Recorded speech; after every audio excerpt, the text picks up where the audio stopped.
Thank you, Dr. Mir. Next speaker is Professor Dr. Hisham bassoyni.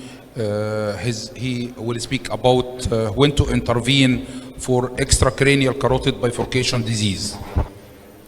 Thank you, and good afternoon, and thank the organizing committee for the opportunity to participate. I have no disclosures. I'm going to talk about when I decide to intervene for extracranial carotid stenosis. What do I think of? First is the clinical evaluation and precise assessment of the stenosis severity, and that's a very important point because, as you know, many vascular labs have different operator-dependent results.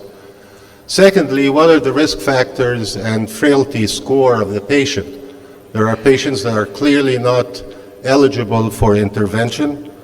What type of intervention? I think you heard a lot about carotid endarterectomy versus stenting, whether it's transfemoral or transcarotid. What kind of technique do I personally use, and what's the perioperative management, and then my conclusions. First of all, I start off looking at the patient's pulse exam and upper extremity pulses, upper extremity blood pressures to determine if there's any suspicion of arch disease. A duplex ultrasound criteria, Professor Aburama has done extensive work on validating the consensus criteria, and we usually depend on a peak systolic velocity more than 130 if the patient, more than 125 for more than 50, and 230 for more than 70. Now, B-mode measurements are not factored in this type of assessment. The issue really is which is more representative of plaque burden and volume. Is it the NASET measurement, which compares the minimal residual lumen to the distal ICA normal diameter, or at the bulb itself? I can tell you that at the University of Chicago, and Wael Shahlan has helped with this paper, we looked at the B-mode measurements validated by CT and found that actually higher velocities are needed to determine the severity of the stenosis at the bulb. For example, the ratio that we found was 6 and peaks an endostolic velocity of 140 for stenosis greater than 70 and 155 centimeters per second for more than 50% stenosis. So I don't know if the NASET really objectifies the plaque burden and plaque volume at the carotid bifurcation. I resolved to CT to assess plaque morphology in asymptomatic patients in particular, to confirm the percent stenosis and to assess for suspect arch disease. I will comment a little bit on percent stenosis versus plaque volume. This is a study that I participated in at Erasmus University for stenoses that are 30 to 70%. We compared the symptomatic side to the contralateral asymptomatic side in the same patient. And I can tell you that there was no correlation whatsoever between the NASET or the ECST type of measurements and plaque burden. Furthermore, a new study coming from the same center showed that recurrent strokes in patients who were symptomatic depended on intraplaque hemorrhage and plaque volume rather than the degree of stenosis.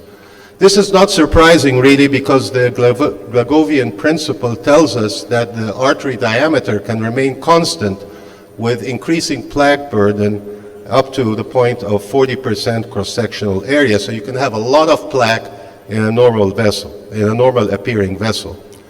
Now, as far as the frailty index, I do look for the risk factors, and the risk factors are really important here, and clearly the modified frailty index that has 5 components does show us that the 5-year survival for octogenarian male patients with asymptomatic disease is pretty low at 26.8. So these are subsets of patients that one should not intervene on. You've heard about which patients with asymptomatic carotid stenosis, 70% or greater, should have an intervention. I'm not going to repeat that, but there are a lot of debates as to what is meant by silent infarction, whether it's really related to the plaque or not, and what is defined as large plaque burden, large juxtaluminal black area, what's exactly plaque echolucency. As far as TCAR versus transfemoral CAS, you've heard that TCAR is much more safer, especially in high-risk patients, and also that carotid endarterectomy is safer than carotid artery stenting, provided that the risk is less than 3% for intervention. Now, as far as intervention for CEA after stroke, I think that there is somewhat of a consensus that if a patient has a mild stroke and has basically a chance for recovery, then you should intervene beyond 48 hours, because the risk of stroke with intervention less than 48 hours is higher than from 48 to 2 weeks. How do I do carotid endarterectomy? Well, I usually do it with general anesthesia. I do a curvilinear incision behind the parotid gland, avoid the accessory nerve. Distal ICA exposure beyond the plaque, that's what I start off with, and I get the normal internal carotid artery, divide the artery and vein to the sternocleidomastoid to facilitate exposure, identify the 12th nerve. I dissect the tissues away from the carotid bifurcation. I don't touch it. I do proximal and distal arteriotomies beyond the plaque in a normal CCA and ICA to insert a shunt. I flush a shunt every 10 minutes. This is a side port shunt, a Pruitt and a Hara. And size the adventitia and outer media between the proximal and distal arteriotomy to the external elastic lamina and separate the plaque in toto, usually distally at the internal carotid, then the common carotid, and then do an eversion endarterectomy of the external. One should always be careful to remove all the plaque from the external carotid artery, because you can have retrograde thrombosis and post-operative embolization. I do not follow a non-stenotic CCA intima proximally, and always be liberal with tacking sutures for any intimal flaps. Dacron patch closure, remove the shunt, and close suction drain. So in CCA, I think in Egypt, it's best to do a carotid endarterectomy. There is no TCAR here. Transfemoral stenting results are inferior, and that's because I think we don't do many of them as vascular surgeons.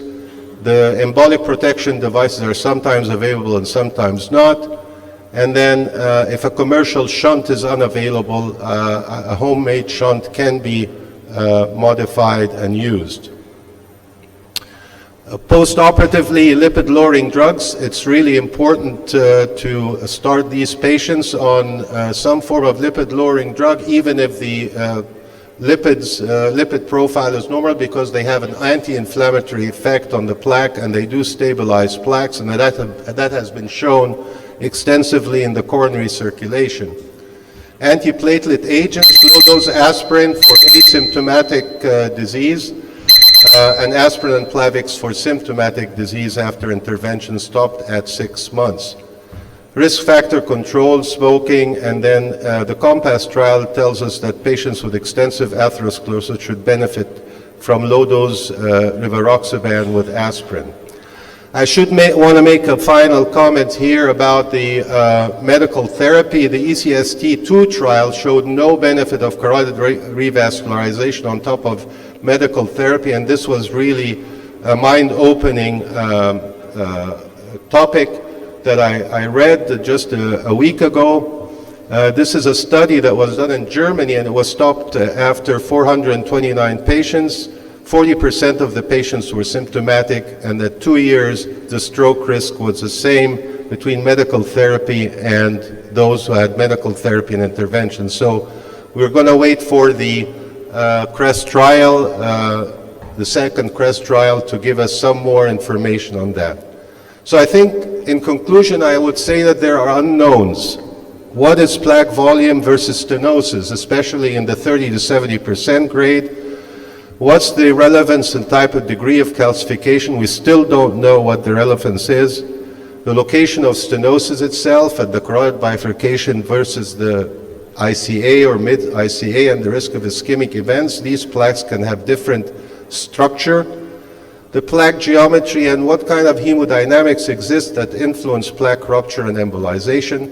And I think we're missing a lot because ideally prospective studies comparing the natural history of asymptomatic carotid plaques with different structural composition and biomechanical forces is going to really tell us which asymptomatic plaque we should operate on.